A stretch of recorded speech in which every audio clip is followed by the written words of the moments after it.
Today's video is for people who have just started dating, or if you like someone and you're trying to make them like you back, or even if you're in a relationship. There are a lot of powerful insights for you in this video. Today I'll be sharing some mistakes that I have made in my relationships. I've had few relationships in the past and also I'm in a relationship right now. I have made fair share of mistakes in my relationships, and today I really want to share some of them with you. Before we begin, I want to say that no relationship is perfect. You will fight, you will make mistakes, but the point is to make better mistakes so that they don't destroy your relationship. Also, we can always learn about ourselves and about our partner so that we are being effective in this process, as well as we can sustain this relationship. So here are a few mistakes that I made in my relationships. First mistake, giving too much attention in the beginning. I feel this is something that men will relate more to it. I have made this mistake in almost all my relationships. So whenever I found someone that I was attracted to, that I like, I used to put too much efforts in the beginning. I used to plan frequent date nights, I used to give them expensive gifts, I used to give them surprises, and this was almost every day or maybe every week. Now here is the catch. Whenever you do that, whenever you overshower them with gifts, surprises and date nights during the beginning of a relationship, it sets a benchmark. And that's what I did. So my partner thought that I'm always like that. Now here is the interesting part. When you do that, when people do that, it happens out of fear and not love. Deep inside, I was afraid that this person might not like me, that this person will not be attracted to me, and I have to make sure that they like me back as much as I like them. And that's why I used to walk those extra miles, those extra efforts in the beginning.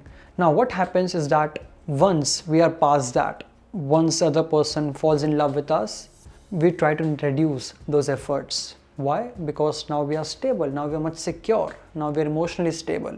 And now our partner feels that they have changed. And this is something which all my partner felt in the past. Since I used to make too much efforts in the beginning, later on when I was stable, they felt that I have changed. And I tried my best. I tried hard to make them understand that I haven't changed, but they didn't believe me. And that's why it's important to not make too much efforts in the beginning and lead the process gradually. So if you are someone who is in this situation, slow it down. Why? Because it will create false expectations in your partner. They will feel that you have changed. They will feel that the spark is gone once you're emotionally stable. It's always great to make a partner feel special, but there is a right time for it. When you do it too much, they feel that you'll always be like this, which is not true. So don't give them too many expensive gifts or don't spend too much on expensive dates, and take your time while you enjoy the process. Second mistake, I confused time with attention. This is the most common mistakes what couples make in a relationship. I've always felt that time is the best gift you can ever give. And so I always made sure that I'm giving time to my partner, to my family, to my relationships. Now here is what happened wrong with my romantic relationship. I used to give them time, but it was divided time. I used to talk to them while I was working. I used to talk to them if I'm reading a book or I'm watching Netflix, so they didn't feel loved. So no matter how much time I'm giving to my partner, they always felt unloved. They always complained that they don't feel loved from my side. And then I realized that what they need is my 100% attention. I'm sure so many of you do that. You give time to your partner, but they still feel unloved. They still feel that you don't give them enough attention. And that's why you should focus more on attention. It's okay if you're just talking to them 15 to 20 minutes in a day, but make sure that when you are doing that, you are present there 100%. You are being conscious and it's more like a mindful conversation. So make sure that you are giving your partner undivided attention and energy, because only then they will feel loved. Third mistake, I've always felt uncomfortable talking about finances with my partner. As I've mentioned before, since I used to overshower my partner with expensive gifts and surprises and date nights, they always end up thinking that I have too much money and that money is never an issue for me and that I love spending money. It wasn't true. I was broke at times and still I would take them to expensive dates.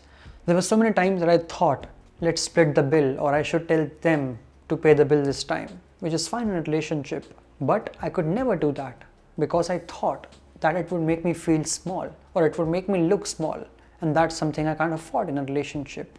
And so with time, it really bothers you in a relationship because money is sensitive. If you really think about it, it wasn't their fault. It was my fault. I never let them think that money is an issue for me, that I don't have too much money. So it was my responsibility to share that with them, to express what I'm feeling. But since I couldn't do it, my partner never thought about it. And so if you're in this situation, you have to talk about money with your partner. Money is sensitive. It either makes or breaks a relationship. If you feel that you're stuck in this same loop, share with your partner. Tell them that we're not comfortable spending too much.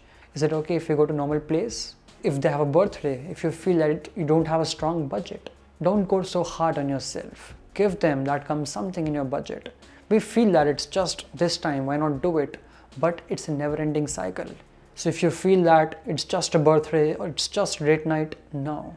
It has to start now. So make sure that you practice confrontation about money with them.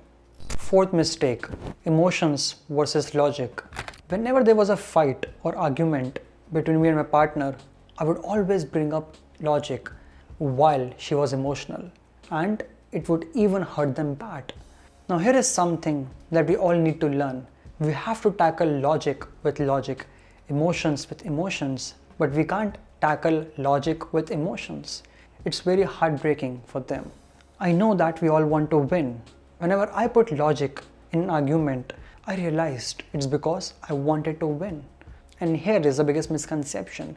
There is no winning or losing in a relationship. Either you both win together or you both lose together.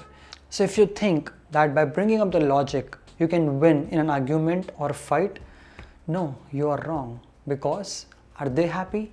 No. So eventually you will both lose in that argument. Fifth mistake, lack of confrontation from my side so that I don't hurt them. I'm someone who is very careful with my words. I always try that I never hurt anyone through my words or my actions. And same goes with my partner. So whenever there was a fight or an argument, I started suppressing my feelings, my thoughts, because if not, I would hurt them. But was it healthy? No. So many of us are not good at confrontation.